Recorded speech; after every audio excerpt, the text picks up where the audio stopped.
श्लोक में महाराज भर्तृहरि परमात्मा से कह रहे हैं कि हे पिता, सृष्टि के आरंभ में मैंने सारा संसार छान डाला, पर ना ऐसे कोई सुनने में आया ना देखने में आया जो विषय रूपी हथनी में अतिरूढ़ और गूढ़ अभियान से उन्मत्त अंतःकरण रूपी हाथी को समय रूपी रस्सी से रोक ले। अगले श्लोक में उसी बात को आगे बढ़ाते हुए भर्तृहरि कहते हैं, न तो हमने निष्कलंक विद्या पढ़ी, न धन ही कमाया, न हमने शांत चित्त से माता पिता की सेवा की, न स्वप्न में भी चंचल लोचनी तरुणियों को गले लगाया। हमने इस जगत में आकर कौवों के समान पराये टुकड़ों की ओर ताकने के सिवाय क्या किया।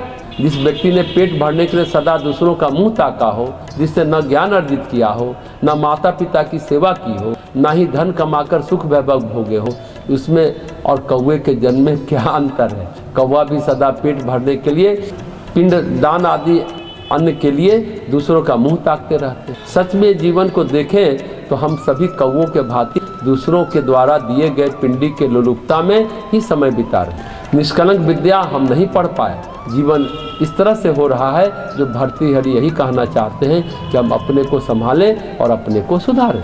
अगले श्लोक में भर्तृहरि कहते हैं, अपना सर्वस्व त्याग कर करुणापूर्ण हृदय वाला होकर, यानी अपना सर्वस्व याचकों को बांटकर, संसार और संसार के समस्त पदार्थों को त्याग कर संसार में विषय परिणाम वाली दैव गति को स्मरण करते हुए तपोवन में भगवान शंकर के चरणों की शरण लेकर शरद ऋतु की चांदनी रात कब व्यतीत व्यक्ति को चाहिए कि अपना सब कुछ दूसरों को देकर संसार के मोह माया रूपी बंधनों से मुक्त होकर शरद ऋतु चांदनी रात में किसी पवित्र तपोवन में भगवान शिव के चरणों के ध्यान में मग्न हो जाए। इसी में जीवन की सार्थक। इस श्लोक में भर्तृहरि योगी का मन कैसा है, तपस्वी साधक सिद्ध की आकांक्षाएं कैसी है, ये श्लोक में बताते हैं। शरद ऋतु की चांदनी आमोद प्रमोद के लिए होती है, मनोरंजन के लिए, हास्य विलास के लिए होती है, लेकिन भर्तृहरि कहते हैं जरूरतमंदों को देख करके हृदय में करुणा ही करुणा हो, ऐसा भाव रख करके, क्योंकि जो विषय भोगता है उसकी दुर्गति ही होती है। हम अपने तपोवन में, या यो कहना चाहिए पुण्यारण्य होता है। भर्तृहरि कहते हैं तब कौन करता है, जो पुण्यारण्य में निवास करता है, यानी जो पुण्य के जंगलों में निवास करता है। बहुत सारे अरण्य होते हैं, तपोवन होते हैं, और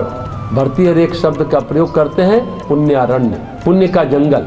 जिसका पुण्य बहुत बढ़ा चढ़ा होता है वही ये सब कर पाता है, बाकी सब नहीं कर पाते। शरद पूर्णिमा के चंद्रमा के दिनों में जहाँ लोग रास विलास करते हैं, आमोद प्रमोद करते हैं, उस जगह हम भगवान शिव के चरणों के ध्यान में मग्न हो जाएं।